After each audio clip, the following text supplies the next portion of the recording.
Hello everybody and welcome back to my channel. In today's video, I am going to talk about some of the mistakes that I made with my first YouTube channel and what specifically I would do differently. So if you want to know what these mistakes are and how to avoid them, then keep on watching. All right, my very first mistake that I made, and this isn't necessarily with the channel, but this is just like the website and the brand name, is you need to pick a name that people can spell and understand. So my other channel is called Rotoscopers, and we focus all on animation, news, reviews, and interviews. And Rotoscopers itself, it's a very specific industry term. It's a type of animation.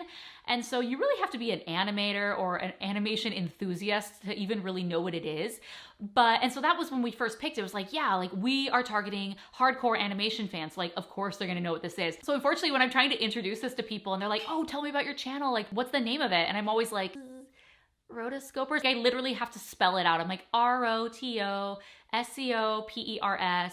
And it's just like really embarrassing because it's not a name that really is super memorable. It's memorable if you know it, but like the first time you hear it, you're kind of like, Roto what? Rotoscoopers?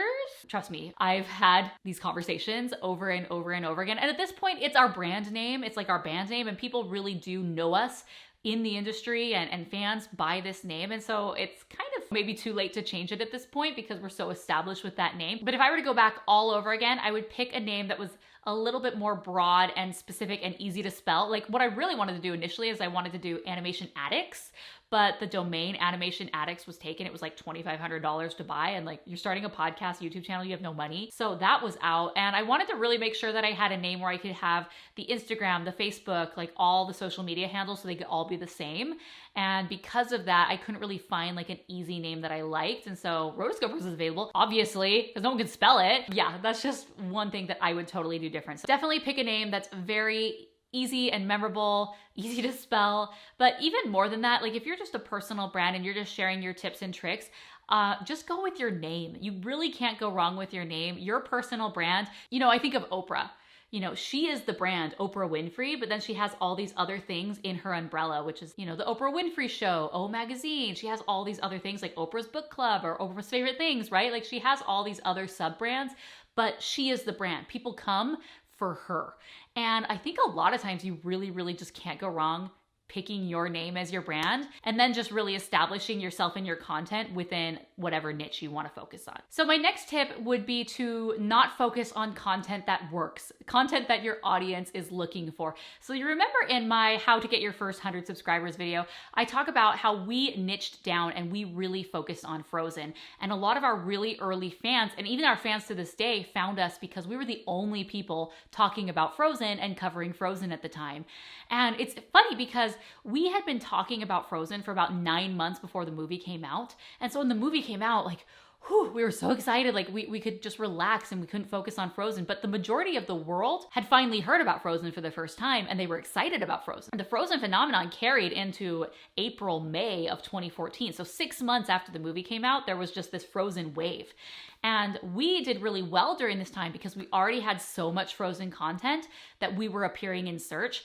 However, we ourselves were so burnt out from Frozen that we didn't really go all in with Frozen. We were just kind of like, ugh, like we need a break. We are burned out from Frozen. So that is my big tip. If you have content that is working and that your audience is coming to you for, you need to double down on that content because that's what they want. Instead, we tried to focus on movie reviews and soundtrack reviews and like art book reviews, which are very specific and niche.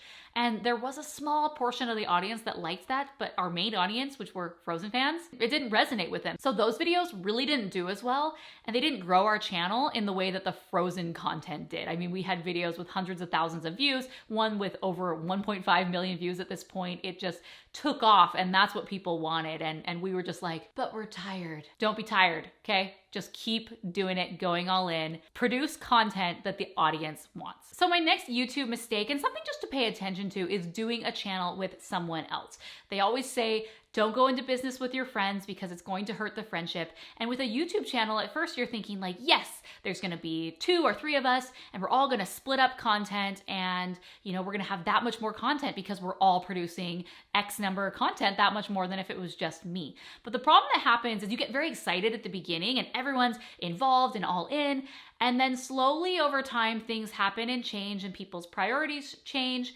And people start feeling like other people aren't pulling their weight. Maybe one person is just uploading and recording a ton of videos while some person isn't because their life is busy. I know for me, once I had kids, I suddenly no longer had the time to record and edit videos. And that is all on me. You can look at my channel. I am non-existent on the channel. I had a full-time job and 2 kids under 2 years old, and I simply did not have the time to record videos. So I disappeared. And I know that other people on the channel did not appreciate that. And again, I own that, but that's kind of like the sticky situation that you can get in, because at the beginning, you'll all be so excited and on the same page. And then and YouTube's hard and it's a grind sometimes. And you may not have the success that you are expecting. And when the success doesn't happen as fast as you would like it to, it gets kind of deflating. And then people are kind of going to fall off, or they're not going to be as motivated or as excited, or just life happens. So I feel that if you are the only person on your channel, then the success and the failures are all on you.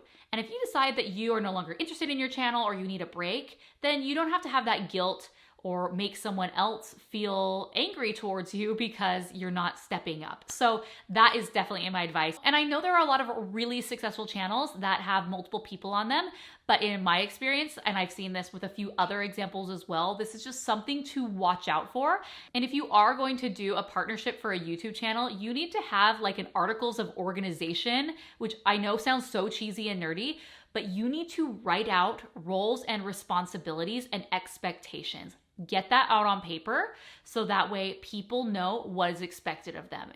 If it is clear and you talk about it, then everyone knows what the expectations are. Problem is, I think one person gets one thing in their head about certain expectations, like, oh, I thought we were gonna do 5 videos a week and we're only doing 1. And the other person was like, well, I thought we were just doing this as a fun thing to be friends and we were just gonna do a video whenever. I mean, those expectations are gonna create a problem in the relationship, not only the business YouTube relationship, but the friendship as well.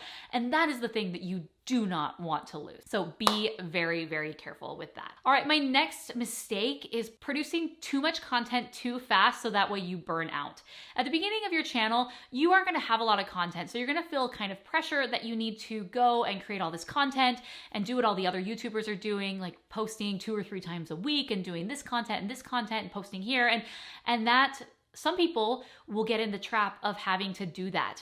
And so they'll produce all of this content and then they feel like, wow, I'm posting 4 videos a week.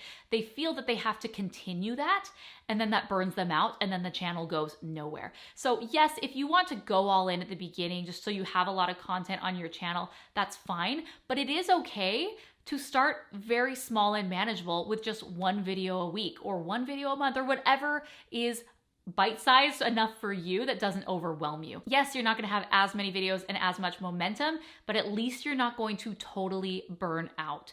And if you already are to the point where you feel that you have to do X number of videos per week and you're feeling like you're getting burnt out, let your audience know that things are changing. Hey, I know we've been doing 3 videos a week. I'm now just doing 1 video a week. Guys, that is okay. It is okay. This is your channel.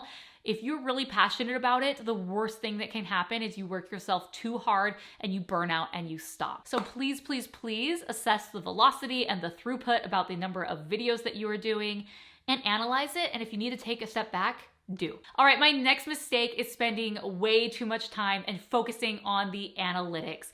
When you are new, it is so exciting to see that 10, 50, 100 people have watched your video, that you have 10, 50, 100 subscribers, and you will want to go to YouTube Studio and look at your analytics page every single day, if not every single hour. And that is a mistake because there is nothing really that you can learn from that hour upon hour. There's nothing that's really going to make a difference with how other people are perceiving and viewing your videos. So yes, it gives you a little morale boost when you see 100 new people watch your videos, but that is time that is taking you away from your content and from creating. And I totally get why we do this, is because you are trying to work towards that 4,000 hour watch time so you can get monetized, right?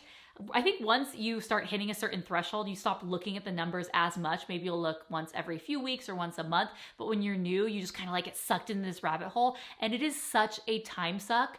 I have 2 kids and I wake up at 5 a.m. and I usually have about an hour, hour and a half before they wake up. And I have noticed that since I started this channel, I will go and I'll look at the videos right away. So guilty of this, so that's why I'm telling you. And I'll like dig into it and I'll click on different videos. And next thing I know, a half an hour is gone. And me as a stay-at-home mom who's also working and building my own business, that is very, very valuable, precious time that I cannot afford to lose on something that provides no value to my business and doesn't help me get more clients or produce more content. So please, I know it is so hard, but really set guardrails on yourself. I'm going to check it once a week. I'm going to look at it for 10 minutes, whatever works for you. But if you are looking at it every day, if not multiple times per day, that's a problem. I will tell you, ever since I made this very clear that I only look at it once a week, I am so much more productive. And there's a lot of things on my list that weren't getting done before, that just kept getting pushed from week to week to week, that now suddenly I am making time for, because I'm not wasting 30 minutes a day looking at analytics that don't matter at the end of the day. All right, guys, thanks for watching this video. Those are my tips, my mistakes that I learned with my very first channel, and I'm hoping that you found them helpful. So if you have your own life lessons or tips or mistakes that you've seen yourself or other YouTubers do, let us know in the comments below. We need to share the wealth. We don't want anyone making these mistakes. Be sure to like this video if you found these mistakes helpful and you're going to avoid them. And actually, my next video, I'm going to dive into the topic of YouTube monetization. So I'm going to break it down. How do you get monetized? What it all is, what everything means. So if you're interested in that, be sure to subscribe so that way you are ready. Hit the notification bell so as soon as that video comes out, you will get it. And of course, if you want more content, check out these 2 other videos. All right, guys, that is all I have. I hope that you do not make the mistakes that I did. And until next time, I'll see you later.